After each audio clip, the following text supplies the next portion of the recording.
The question for a 3P to see whether he passes to a 3N is, can he stand without any loss of balance for 5 seconds with or without support? He's in the 3P zone, which means he's past level 1, he's past level 2, and I need to see if he can stand. So go ahead and try and stand, and you can't get all the way up. Right, here's your walker. Go ahead and stand up for me. You can almost make it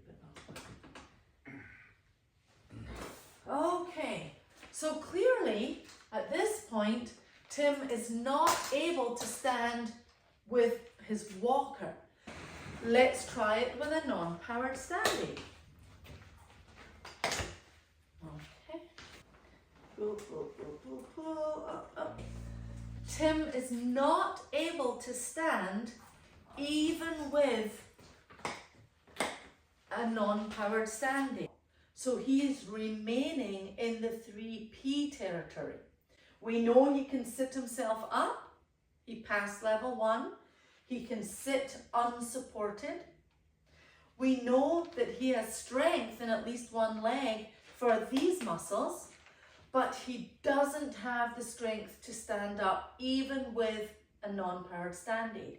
He needs power to help him stand, either with a powered stand aid or with a ceiling lift, with a walking harness, but he needs power to stand. The question to see whether he passes to a 3N is, can he stand without any loss of balance for 5 seconds with or without support? And the support can be the bed rail, the support can be a walker, or the support can be a non-powered stand aid. So let's look at that. Go ahead and stand up for me. 1, 2, 3, 4, 5. Okay, great. Have a seat again. He passed the standing without support. Now let's look and see if he needs to hold the handrail. So you can stand, but with help of the handrail. 1, 2, 3, 4, 5. He's still past the 3P.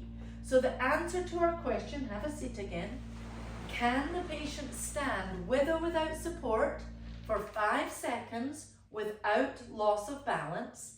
He was able to do that with the bed rail. Now let's say he uses a walker at home. Or he has been assigned a walker for his hospital stay. Let's say I ask him to stand and he uses the walker.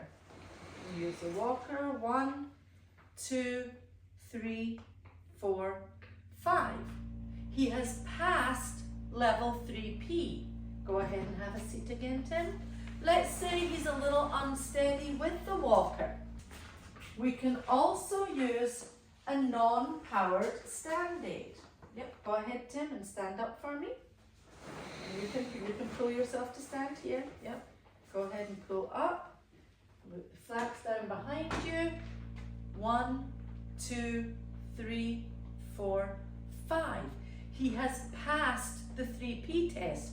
We're now in 3N territory. So regardless of whether he did it without support, using the handrail, using a walker, or a stand aid, we know he does not need power to help him stand. The next step is, can he pass through 3N territory? Does Tim need help to walk? Can you march?